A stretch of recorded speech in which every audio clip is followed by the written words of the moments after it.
یہ پاک سید عالم صلی اللہ علیہ وسلم نے ہمیشہ قربانی فرمائی، ہمیشہ۔ آج تو حضور نے ایک فرمایا، اللہ ہم سب کو حج کی توفیق عطا فرمائے اور بار بار حج کی توفیق دے۔ صحابہ نے 40 حج فرمائے ہیں، 50 حج فرمائے، حضرت فضیل بن عیاض نے 60 حج فرمائے۔ اللہ کو توفیق دے، قبول فرمائے اور اللہ سب کو بار بار وہ موقع نصیب فرمائے۔ تو نبی پاک صلی اللہ تعالی علیہ وسلم نے حج ایک فرمایا، قربانی حضور جس دن مدینے آئے اس وقت شروع فرمائی، اور ہر سال حضور قربانی دیتے، ہر سال 2 جانور ذبح فرمائے۔ یا رسول اللہ صلی اللہ تعالی علیہ وسلم 2 کا کیا مقصد فرمایا؟ ایک میری طرف سے، ایک میری غریب امت کی طرف سے۔ یا رسول اللہ صلی اللہ علیہ وسلم کس طرف سے فرمایا؟ ایک میری طرف سے، ایک میری امت کی طرف سے۔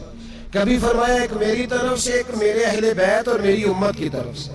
2 جانور حضور نے ذبح فرمائے، اور پھر میرے حبیب پاک صلی اللہ تعالی علیہ وسلم کے غلام مولا علی شیر خدا، ابن ماجہ کی روایت ہے، حضرت علی شیر خدا فرماتے ہیں کہ نبی پاک علیہ الصلوۃ والسلام 2 جانور ذبح کرتے تھے۔ خود حضرت علی کی جب باری آئی تو انہوں نے بھی 2 فرمائے۔ تو صحابہ نے پوچھا کہ علی 2 کیوں؟ 2 کس لیے؟ تو حضرت علی رضی اللہ تعالیٰ عنہ فرمانے لگے مجھے میرے حبیب نے وصیت فرمائی تھی کہ علی تو نے 2 کرنے، ایک اپنی طرف سے کیا کرنا، ایک میری طرف سے کرنا۔ تو میں ایک اپنی طرف سے دیتا ہوں، ایک اپنے نبی پاک کی طرف سے دیتا ہوں صلی اللہ علیہ۔ 2 جانور۔ آپ لوگوں نے سنی ہوئی ہے یہ بات کہ مہینہ کھانا نہیں پکتا تھا حضور کے گھر میں۔ حضرت عائشہ فرماتی ہیں 3 چاند اور 3 سورج اکٹھے کبھی نہیں دیکھے جب ساتھ روٹی بھی کھائی ہو، یعنی 3 دن مسلسل کبھی کھانا نہیں کھایا۔ قربانیاں کتنی دیں؟ بولیے۔ حضرت علی شیر خدا کا مکان کوئی نہیں اپنا، کوئی گھر نہیں بنایا۔ مولا کائنات شیر خدا، میں نے یہ بات پھر دہرا رہا ہوں، پہلے بھی میں نے عرض کی تھی، پکا کرنے کے لیے دہرا رہا ہوں۔ حضرت علی کا کوئی کاروبار نہیں بظاہر۔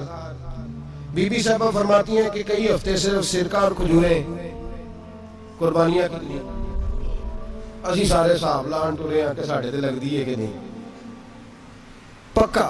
اور پھر جب بات ہوتی ہے دینے کی تو ماحول اور ہوتا ہے، جب لینے کی باری ہوتی ہے تو ماحول اور ہوتا ہے۔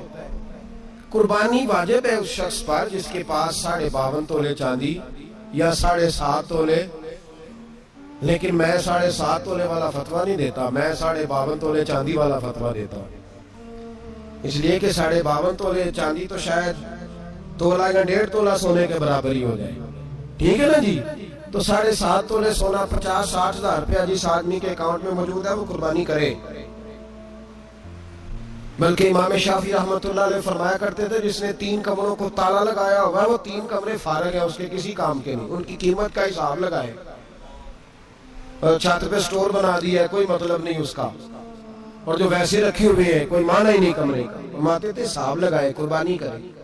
رب کریم کی بارگاہ میں دینے کا جب معاملہ آیا تو گول کر گیا کام۔ میرے رسول کائنات سرور عالم صلی اللہ علیہ وسلم کا جب اپنے لیے چیزیں استعمال کرنے کا ماحول ہے تو محبوب پاک علیہ الصلوۃ والسلام نے مہینہ روٹی نہیں پکائی۔ یہاں جو آدمی ہر جمعرات کو 4 کلو بکرے کا گوشت پکاتا ہے اور ہر تیسرے دن مرغی کا گوشت لاتا ہے، وہ قربانی کی باری آتی ہے تو کہتا ہے میرے پہ لگتی نہیں۔ وہ ٹھیک ہے ابا جی لے آئے، ابا جی کی طرف سے قربانی، اس دفعہ ابا جی کی، اگلی دفعہ اماں جی کی، اس سے اگلی دفعہ دادی جی کی۔ او خدا کے بندو، جس آدمی کے پاس پیسے ہیں پہلے اپنی قربانی واجب ہے۔ میری بات کی سمجھ آ رہی ہے عزیزوں کو؟ جو آدمی صاحب استطاعت ہے پہلے کس کی قربانی کرے گا؟ وہ کمائی کرتا ہے، اس کے اپنے اکاؤنٹ میں تنخواہ آتی ہے، ابا جی کے اکاؤنٹ میں نہیں آتی۔ اس نے اپنا بینک بیلنس چوری بھی رکھا ہوگا ابا جی سے۔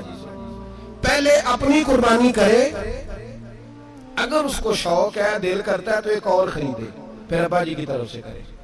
اگر اللہ نے توفیق دیا تو ایک اور خریدے، اماں جی کی طرف سے کرے۔ اور اگر اس کے دل کو اللہ ٹھنڈک عطا کرے، سکون کرے، تو پھر اپنے رسول کی طرف سے بھی قربانی دے، پھر اپنے محبوب کی جانب سے بھی قربانی کرے۔ نبی پاک صلی اللہ تعالی علیہ وسلم نے ہر سال 2 قربانیاں دی، 10 سال۔ کل کتنی ہوگی 10 سالوں میں؟ بولیے۔ اور جب حضور حج کرنے گئے نبی پاک نے 63 اونٹ ذبح فرمائے، ایک اونٹ میں کتنی قربانیاں ہوتی ہیں؟ 63 اونٹ حضور نے ذبح فرمائے. اور حدیث بڑی مزیدار ہے.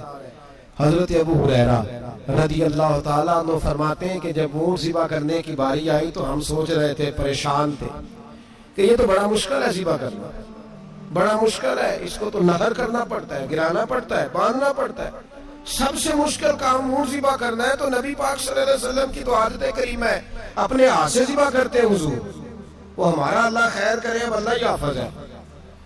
ذبح کرنا تو دور کی بات ہے. ہمارا جو بی اے پاس لڑکا ہے نا، اس کو ڈر آتا ہے جانور کے پاس کھڑے ہوتے ہوئے.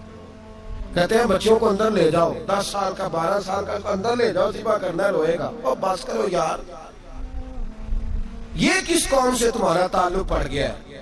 ہمارے تو 12 اور 14 سال کے معوذ اور معاذ ابو جہل کی گردن کاٹ کے رکھ دیا کرتے تھے، اور تو بچہ بکرا ذبح کرنے سے ڈرا رہا ہے. اس کو کھڑا کر لا کے. قربانی تو جہاد کی ٹریننگ ہے. وہ کھڑا کر، اس کو کہا بیٹا یہاں کھڑا ہو، اللہ کے رستے میں بکرے کی گردن کاٹنی ہے. اگر کوئی شخص خدا رسول کے دین کی مخالفت کرے، کفر کا جھنڈا اٹھائے، تو اس کی گردن بھی کاٹنی ہے. یہ ٹریننگ ہے بچوں کے لیے. یہاں عجیب ماحول ہے، ڈر لگ رہا ہے، پیچھے ہٹ جاؤ. اور جس صاحب کی قربانی ہے وہ بھی کوئی 1.5 کلومیٹر کے فاصلے پہ کھڑے ہیں، دور کھڑے ہو کے دیکھ رہے ہیں. نفیس ہی بڑے ہیں جناب، لطیف ہی بڑے ہیں.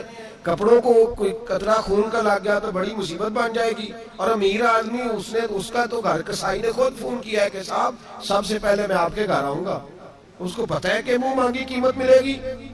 مہربانی فرمائیں، قربانی میرے رسول پاک صلی اللہ علیہ وسلم سے زیادہ نفاست والی طبیعت کسی کی نہیں. صحابہ کہتے ہیں اتنا حسین محبوب کا انداز تھا کہ کبھی کپڑوں پہ مکھی بھی نہیں بیٹھی تھی. اور حضور سے ہم سلام لیتے تھے، دست مبارک چومتے تھے تو ہمارے ہاتھوں سے کستوری کی خوشبو آنے لگتی تھی. اور فرماتے نبی پاک کا ہاتھ یوں ہوتا تھا کہ برف بھی اتنی ٹھنڈی نہیں جتنا پیارا حضور کا ہاتھ ٹھنڈا ہوتا تھا. پھر بھی حضور دست مبارک میں خنجر پکڑتے، جانور کو لٹاتے اور اپنی طامت کو سمیٹتے، اور اللہ کے حبیب گھٹنا رکھتے اس کی گردن پر، اور بسم اللہ اللہ اکبر کہہ کے ذبح فرماتے. حضور خود دست مبارک سے. تو اتنا زیادہ نازک مزاج ہو گیا ہے کہ اب یہ والی سنت ادا کرنا مشکل ہو گیا تیرے لیے. 63 اونٹ ہیں. اور صحابہ کرام علیہم رضوان فرماتے ہیں کہ حال یہ ہے، ہم سوچ رہے ہیں کیسے ذبح کریں گے، کیا کریں گے، کیسے گرائیں گے. اور نبی پاک صلی اللہ علیہ وسلم کہتے ہیں ہم ابھی سوچ میں ہی تھے کہ حضور نے چھری پکڑی. خنجر جب حضور نے اٹھایا تو فرماتے ہیں اونٹ دوڑتا ہوا آیا اور نبی پاک کے سامنے آ کے لیٹ گیا. فرماتے ہیں اللہ کے رسول نے بسم اللہ اللہ اکبر کہہ کے ذبح کیا. اس نے ٹانگ بھی کوئی نہیں ہلائی، پیر بھی کوئی نہیں ہلایا. وہ کسی شاعر نے بڑی عجیب بات کہی تھی. اس نے کہا پھنسی جو دام میں بلبل تو لگی یوں کہنے، کرے گا قتل کیا تو نے جب اسیر مجھے، کباب شمع کے شعلے پہ کیجیو سے یاد، شکل گل نظر آئے دم اخیر مجھے. وہ کہتے ہیں بلبل کو شکاری، صیاد شکاری نے پکڑ لیا بلبل کو. تو صیاد سے بلبل کہنے لگی تو نے پکڑا ہے تو قتل تو کرے گا ہی نا، کھائے گا تو صحیح، ایک میری منت ہے. شکاری کہنے لگا وہ کیا؟ تو بلبل کہنے لگی جب تو مجھے ذبح کرے نا اور پکائے تو مجھے پھول سے بڑی محبت ہے. اس طرح کرنا، کوئلے اتنے زیادہ دہکانا، اس قدر زیادہ آگ جلانا کہ ان کی شکل گلاب کے پھول کی طرح سرخ ہو جائے. تو جب تو مجھے ان پر جلائے گا تو مجھے تکلیف نہیں ہوگی، اس لیے کہ محبوب کا چہرہ جو سامنے آ جائے گا مجھے تکلیف نہیں ہوگی. پھنسی جو دام میں بلبل تو لگی یوں کہنے، کرے گا قتل کیا تو نے جب اسیر مجھے، کباب شمع کے شعلے پہ کیجیو سے یاد، اور شکل گل نظر آئے دم اخیر مجھے. اعلیٰ حضرت بریلوی علیہ رحمہ فرمایا کرتے تھے، فرماتے تھے بڑی تکلیف ہوگی جب جان نکلے گی. روایتوں میں آتا ہے جس طرح باریک دوپٹہ جھاڑیوں پہ ڈالا جائے، کھینچا جائے تو پھٹ جاتا ہے، یوں تکلیف ہوگی. پر فرمانے لگے رسول اللہ کے غلام کو کوئی تکلیف نہیں ہوگی. حضور کیوں؟ فرمایا اس لیے کہ جب جان نکلنے لگے گی تو سامنے جلوہ بدوحال آ جائے گا.